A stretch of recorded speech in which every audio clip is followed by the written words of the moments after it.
Presenta Dedicar, tu acompañante ideal. Llámanos al 2-900-1757. Presenta la nueva línea de cuidado facial que Pamela Gran Ultra Skin tiene para vos.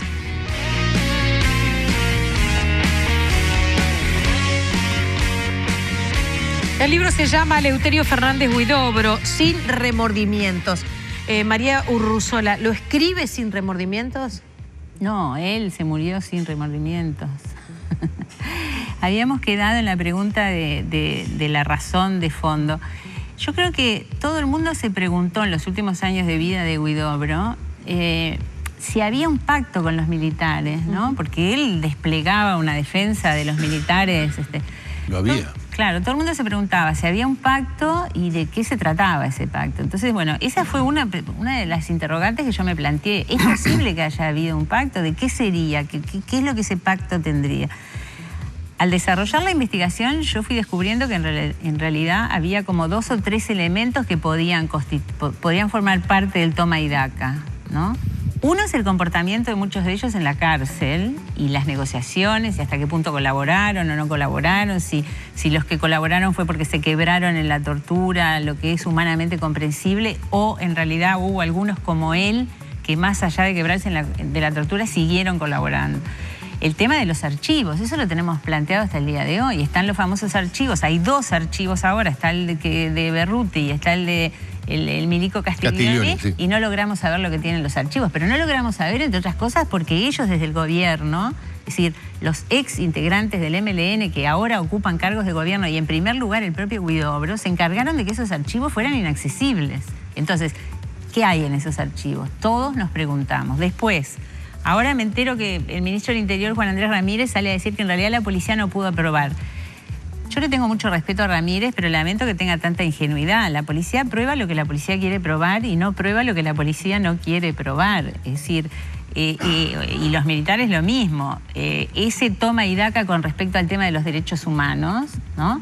No incluiría también de que en realidad lo que ellos llamaban expropiaciones de finanzas, expropiaciones revolucionarias, estas que tenían origen en anarquismo, los milicos las sabían y las cubrían o no las investigaban, porque en realidad era el toma y daca para que no fuera ningún militar preso en actividad. O sea, hay digamos, nosotros podemos creer que la democracia uruguaya fue tan débil durante 30 años que no logró resolver los problemas de los derechos humanos, o sea que somos una democracia anémica, o podemos creer que en realidad hubo pactos que hicieran que la democracia no pudiera resolverlo, que había muchos que no querían que se resolviera. Pero ese pacto existió y uno de los signatarios fue Fernández Huidobro, no el único, ¿no? Mujica fue otro. Claro, yo creo que en realidad...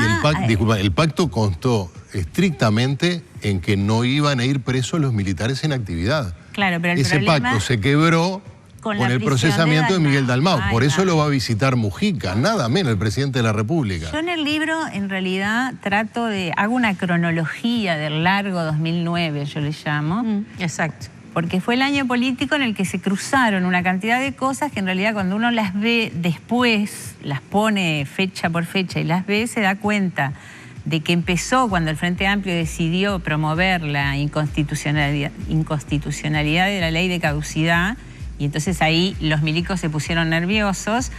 Siguió cuando entre los elementos que se cruzaron, cuando la Comisión Interamericana de Derechos Humanos condena al Uruguay por el tema Hellman, se cruza con el tema de Nidia Sabalsagaray, cuando en realidad la Suprema Corte decide declarar la inconstitucionalidad de la ley con respecto al caso de Nidia Sabalsagaray, y por eso va preso Dalmau, que es el primer militar en actividad. Y eso se mezcla todo con la campaña de las internas, en la que uno de los candidatos era Mujica, y después la campaña presidencial de Mujica. Entonces, yo puedo hacer la hipótesis porque tengo cronológicamente, me salta, de que en realidad los militares le empezaron a mandar avisos a Mujica. Ojo, mirá que si sos el candidato... Entonces, ¿y los avisos cómo eran? Primero, filtrar las declaraciones de Huidobro cuando describe toda una serie de facetas de sus compañeros. Después filtrar lo que fue la colaboración de Rosenkopf, que es toda una declaración sobre el MLN. Después filtrar que Lucía Topolansky había sido sancionada y había sido la que entregó a Mujica. Todo eso lo filtraron los militares. ¿Y por qué lo filtran? Es una amenaza. Sobre el caso de Lucía escribió Samuel Blixen en Brecha y dijo, se meten con la pareja presidencial, esto es el colmo. ¿Es el colmo o en realidad la prisión de Dalmau les demostró que no había pacto que se mantuviera porque en realidad ellos no dominaban toda la izquierda ni dominaban a las organizaciones de derechos humanos? Esa campaña ni los que pactaron representan a todos los militares tampoco. Claro, son grupos que... Esa campaña de denigración salvaje de Huidobro contra las organizaciones de derechos humanos, ¿cómo se explica? Entonces tiene que haber una explicación racional, no es solamente un tipo que era completamente loco, no era loco, nunca fue loco. Uno lo lee a Huidobro, es un tipo brillante. Las primeras semanas que yo leía las intervenciones de él en el Senado, mis amigos en joda me decían, pero estás enamorada de Huidobro, porque yo todo el tiempo les comentaba las brillanteces de Huidobro. Ahora, Marichu, el escándalo surge principalmente por la aparición de las tupabandas y la publicación de elementos que te llevan a afirmar, por lo que te dicen testigos, en quien tú confías, de que hubo una organización que duró no sabemos cuántos años, pero... No hubo una. Hubo varios grupos... Sí. A ver, vamos a poner en orden. Hubo una decisión orgánica del MLN a la salida de la dictadura de hacer finanzas para pertrecharse en los términos en que los anarquistas hacían finanzas para expropiar el sistema y pertrecharse para la revolución. En ese marco se tomó la decisión orgánica de hacer finanzas de esa forma. Urruzola, hoy el ministro del Interior dice que eso es un disparate. Y hoy Zabalza acaba de decir que es cierto. Y no solo, Zabalza acaba de decir que es cierto y que Bonomi también estaba entre los cuales tomaron la decisión esa.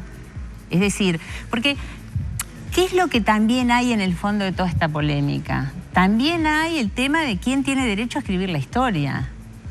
Los tupamaros que ocupan cargos oficiales ahora consideran que los únicos que tienen derecho a escribir la historia son ellos.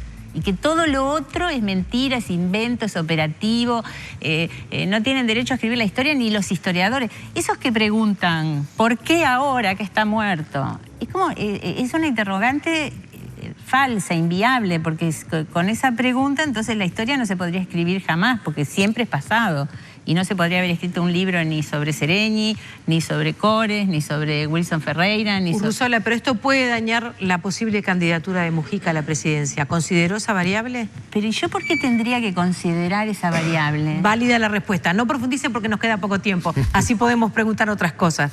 Una de las cosas que se plantea es justamente un material de índole testimonial que se obtiene aquí en Canal 10 en un trabajo periodístico que hacen los compañeros de víctimas y victimarios, ¿verdad? Allí, en ese programa, Huidobro desmiente que haya habido despreocupación por la tortura a la que fueron sometidas las personas que participaron en ese asalto. Dice que no se acuerda, dice no me acuerdo mucho porque...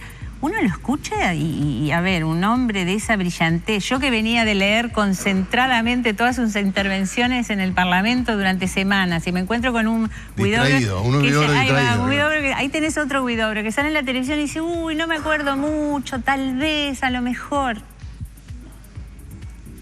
No es creíble. No al lugar. No. Porque además él también dice, en el programa del Nanofol, dice, yo prefiero a ese compañero que viene, que te llama al boliche, que te dice, mirá, yo estoy en la mala. Está brava. Claro, voy a salir a saltar por la mía, porque en realidad, ¿qué es lo que pasa acá? ¿Cuál es el otro tema que está en el fondo de todo esto? No solo quién escribe la historia, está el tema de la financiación de los partidos políticos y cuando se cae el cambio de Sanabria, los colaboradores salen y dicen, ah, no, pero eran negocios particulares. Y cuando los... Peirano roban 1.500 millones de dólares, el Partido Nacional se corre y dice, ah, no, eran asuntos personales. Esto es lo mismo, esto se corre y dicen, ah, no, robaban para ellos. Lo que está en el fondo de este debate, y hasta tal punto está en el fondo que todavía está en el Parlamento sin aprobar la ley de financiación de los partidos políticos, es eso. Todo el mundo dice que eso de los 20 millones es un disparate. Yo la verdad que, yo que vivo de un sueldo... Es claro, mucha plata. Todo es mucha plata, ¿tá? Todo, porque yo vivo de un sueldo. Pero Esteban Valenti se pasó años diciendo que él había puesto 2 millones de dólares en la campaña de la 1001 de 1989. Entonces, si la campaña de la 1001 de 1989 salió 2 millones de dólares, ¿por qué ahora dicen que 20 millones? Yo no sé cuál es no me doy cuenta cuál es la contabilidad de esto, ¿entendés? ¿Cómo hacemos la contabilidad de lo que sale de verdad la política en el Uruguay? ¿Cuál es la contabilidad? ¿Todo el mundo tiene conciencia de que los peiranos robaron 1.500 millones de dólares? ¿Esa cifra es imaginable? No. Bueno. Urruzola, el libro es Sin Remordimientos. ¿Usted con arrepentimiento? No. No, es nuestro trabajo. Yo qué sé, la gente que dice que lo hago por dinero, que me paga el Departamento de Estado... Hay un discurso como esquizofrénico en la sociedad, porque por un lado quieren periodismo independiente. No sabemos independiente qué quiere decir, porque si te pagan un sueldo ya no sos independiente. Si haces un libro para no tener un sueldo ya no sos independiente porque querés vender. Yo voy a poner un ejemplo que me parece que es una linda radiografía. Al libro lo hackearon y anda circulando por las redes. Entonces, esa gente que comete esa ilegalidad, que es de la época, ¿no? Está Uber, Airbnb y hackeamos todo. Lo hace porque considera que es una manera de no poner su plata en el sistema. ¿Y por qué condena a los que le robaron al sistema por otras vías? Es un poco hipócrita, ¿no? Los anarquistas decían eso. El sistema nos explota, vamos a robarle al sistema. Los que roban los libros hackeados, ¿No hacen también un gesto contra el sistema? O los que bajan las películas truchas. ¿Por qué lo hacen? ¿Lo hacen porque son ladrones? ¿Por qué lo hacen? Yo tengo mi propia respuesta, pero la que importa es la suya. Muchas gracias. Gracias. Gracias por... Quedamos cortos de tiempo, pero el libro está en librerías, Editorial Planeta, Huidobro, Sin Remordimientos. Gracias, Urruzola.